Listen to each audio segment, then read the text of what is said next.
for the ongoing production of, again, this year TDC Today Show. I just opened a room on Clubhouse. So clubhouse.com. We are on there to showcase how at the Disability Channel, we're doing quite well to cover sporting events like the Super Bowl and music, like a tour we have going on right now. And so lots of stuff in the sports and music industry.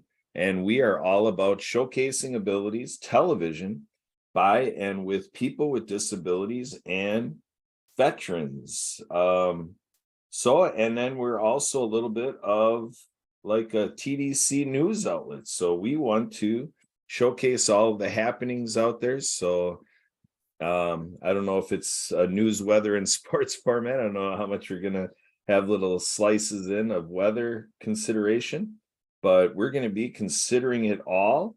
So this is a little mantra from my style. I'm not going to call this the TDC or Today Show or the Disability Channel style, but my little flair is everything is for everyone. So again, we are available on Clubhouse, TDC Today Show USA, and I am on there right now as we are talking to you. So again, we have my wife Sue on here. We're going to be setting the table.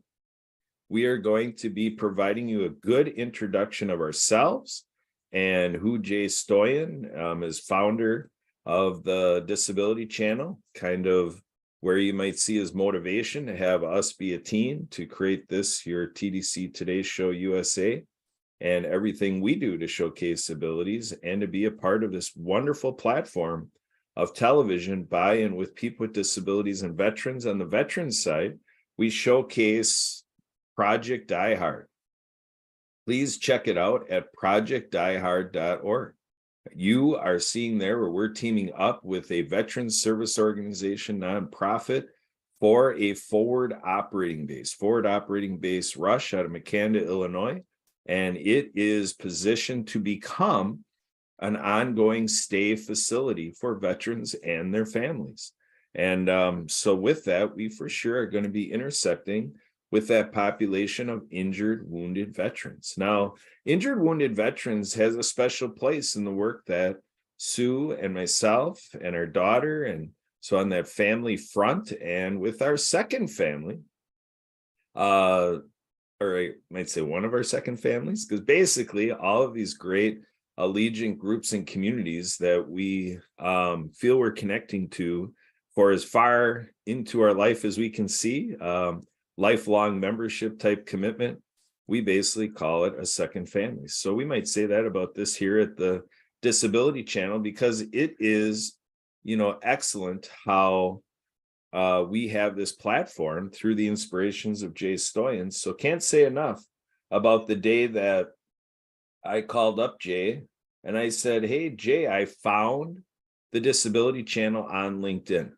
And my motivation to reach out immediately was premised out of I am involved in radio. And actually right now, my wife Sue is the lead host for that radio show we started 6 years ago.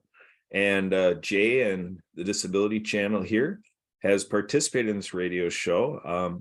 You find Sue and I out of Milwaukee. And when you fly into Milwaukee, you see that the airport code is MKE. So the show that I came up with out of Milwaukee 6 years ago is Ability MKE now. And now Sue hosts it to do more, might say, to plagiarize here at TDC, showcasing abilities. But again, radio is limited. We do the live streaming while we're doing it for River West Radio, riverwestradio.com. And they put it out on SoundCloud and stuff like that, but we're also going out to the YouTube Live, Facebook Live, LinkedIn Live. And so why all of this? For me, it's about my being involved with hundreds of different groups and recognizing that there's a lot of groups in the world where there's a small set of people doing wonderful work and thinking in a community sense and really aiming to have it out there for a larger audience. But yet our volunteers are a little challenged to accomplish basically what we're doing here. So that's where the disability channel is so powerful. When I talked to Jay, I met him 3 years ago, and it's easy for him to report that you all out there are loving the platform. And it didn't take convincing. I basically figured that when I saw it, he had me at hello, and you all have me at hello, because I was thinking I had to create this, because I was wondering, why isn't there more of a media presence? Not just for what we consume in shows like this and how we showcase it and to tell these stories from the disability community, but also, as Jay brings in from the TV production side, that's what I gleaned from his story. His story is he's got all this acumen to produce TV, and when he looks around the industry, it's like, where are all my friends with a disability? And so that's what we're looking to do. So when you look at your favorite media outlet, think about how the disability channel could be, kind of propelled in this direction to appeal to the executives, appeal to the leadership, the decision makers, to say, how can we come into your wheelhouse of television production and have a TDC, the disability channel type component, and really meld this together and have this as a great equity project? Now, where did my wife Sue and I come into this, that this is a thing for us? It comes through the sport we love. So again, here at the Disability Channel, we find a lot of tendency to dive into sports. We dive into music, we dive into news, and we kind of get out into all these lifestyle things, because that's how you reach people with disabilities, bring their story, and their stories include all of these elements. So with that, I'm going to turn it over to Sue, and I'm going to give Sue the honor and the privilege and the task to go ahead and showcase this story in our sport as we experienced it with the Roscoff family. So Sue, take it away. What is this story of the Roscoff family with a sport that we love? Please do tell. As they say, pray tell. Thanks, Kurt. Our history with water skiing, personally, our history in water skiing goes back a long ways. We go back to actually before I even met Kurt. So he did a ton with doing show skiing. So if you're not familiar with show skiing, a lot of people at least have heard of like the Tommy Bartlett ski show, where they put on a show on the water. It is put to music. There's costumes. There's people going over a jump. They're building human pyramids. They're doing all sorts of these fancy things on the water. And when I first met Kurt, it kind of didn't click in my head. What is the ski club thing? What is it you're talking about that you do? I've never seen this before. I kind of heard of it, but I didn't know anything about it. And he started doing that before he could drive a car. He used to have to get rides to go to ski club. Well, fast forward a bit here to when I met him in our college days, and used to go, and I'd be out there for every show, every practice, but I'd only skied a couple times in my life, so I was not going to do that because I didn't have the confidence to do that. And it was the kids in the club that finally twisted my arm and got me to join into this, what now has become a huge component of our life, with our show ski second family, like he was talking about. So we've been skiing with the club for decades, and all the way through that, there's been this amazing component of it, of adaptive water skiing. Lucky for us, there was a friend in our club that had a connection with a group in Waukesha, which is a nearby town here. And the group that they were connected with is ACAP, Adaptive Community Approach Program. So ACAP is a day program for adults in the local area here. And with that connection, they were able to create this partnership where on the first Saturday in August, we would have the groups, both of the groups, the ski club and the ACAP group, come out to the lake, and we would do adaptive water skiing. What is that? It's the use of, whether it's stand-up skiing or the opportunity to actually do sit-down skiing. A sit ski is just like it sounds. It's a ski that you actually sit in. And the way we have ours set up, you sit in it. It's on a single large ski, basically. So the part that you sit in is called a cage. It's a metal frame with padding in it. You literally sit down, you put your feet into the strap on the front so that your feet stay centered on the ski. And we also have outriggers on the ski. So those are out on the side to help, so that it's just to help with stability. And we have side skiers that go with. So a couple of standing skiers that go on either side just to be there for whatever's needed. We've been doing that every year on that first Saturday in August since before I ever had met Kurt. And it's been a highlight that we've been able to do that. So, oh gosh, Kurt, you're gonna might have to remind me of the year here, but somewhere 2012, I think it was, that actually even before 2012, a friend of ours who happens to be a full-time wheelchair user joined the club. He's a friend that we've known him for a lot longer than that. He has some history with sound production and being a DJ. So we obviously, with our ski show, need somebody to run the sound. He became our sound guy for a long time, and also ended up being our prominent person that we have that would ski in the shows every week with us using the sit ski. With that, we had another friend, a mutual friend that we got to know through this good friend of ours that does the DJ part. We have a mutual friend that the opportunity was being opened up for this friend Adam to come and actually do a sit ski run during a show, during one of our ski shows, which in theory was not that big of a deal, but it turned into a big deal, and not in a good way. Unfortunately, since the way the whole story, the short version of the story here is basically a couple of our friends on the board for the club, they were not clued in with what was exactly being planned. The show director was involved. We had all the pieces in place to be able to make this happen, to have Adam actually ski during that show, and it didn't happen.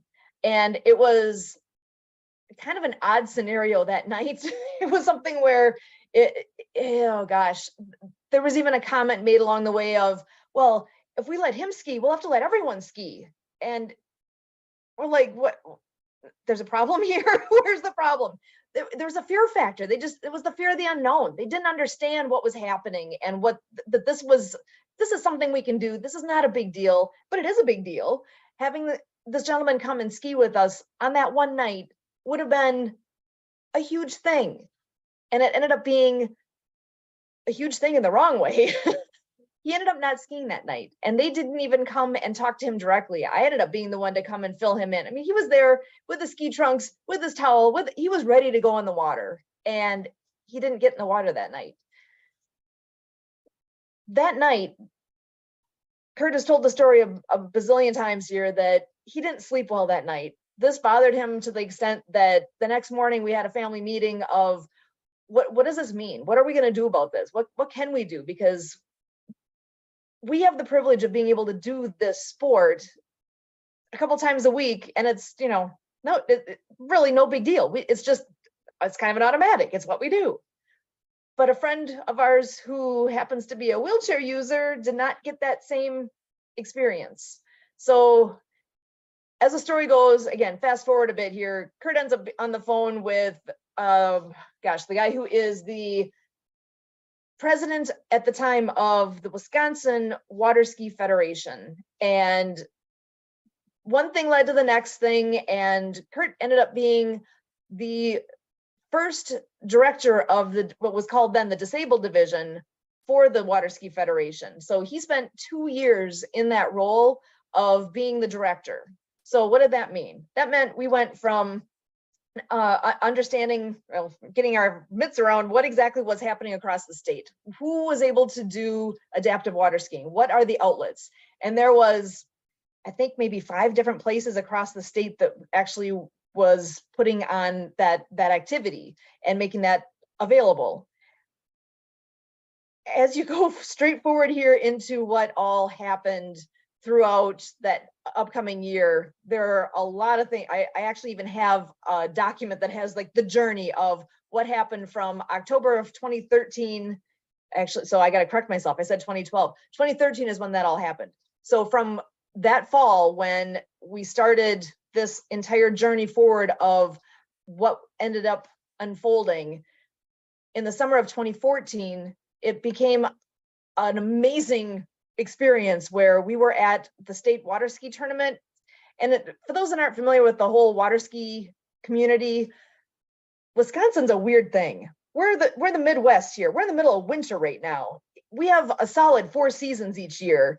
So our water ski season is actually kind of short. It's, 3-ish months of good solid ski time. Like our ski club, we put on shows from Memorial Day at the end of May until Labor Day, which is the first Monday in September. And that is our ski season. That's our show season. Across the state, there are, 30 some teams, 35 plus or minus show ski teams just in the state of Wisconsin. That's crazy. So we are the show ski capital of the world here in Wisconsin. So with that, there's a tournament. There's a ski tournament that is statewide that takes place in the middle of July every year in Wisconsin Rapids, which is pretty much in the middle of our state. What ended up transpiring with that is that Kurt got permission to do adaptive ski demos in between the ski shows that were taking place at that tournament. If you can picture, this tournament has thousands of show skiers and their family members and just ski enthusiasts. They come and watch shows all day long, all day Friday, all day Saturday, all day Sunday. So there's this tournament going on with these 30-ish teams that are actually competing. And I would have to bring it back to Kurt to give a little more detail here. Maybe we could do that in the future sometime. But it ended up going from one demo, which, by the way, we thought that all we had to do was bring the ski and the skier, and that it was going to be already arranged that we would have a boat and we'd have all the other pieces. Turns out that wasn't the case. There was a miscommunication that took place somewhere, and truly the only thing that we had was the time slot. We had to come up with everything else. And that's where Kurt meets magic because he started walking around at the tournament, talking to people, introducing himself, letting people know that, hey, we've got this opportunity to do this demo, but we need a boat, we need skis, we need ropes, these are the things that we need. We have the ski and we have our guy. Can you help us?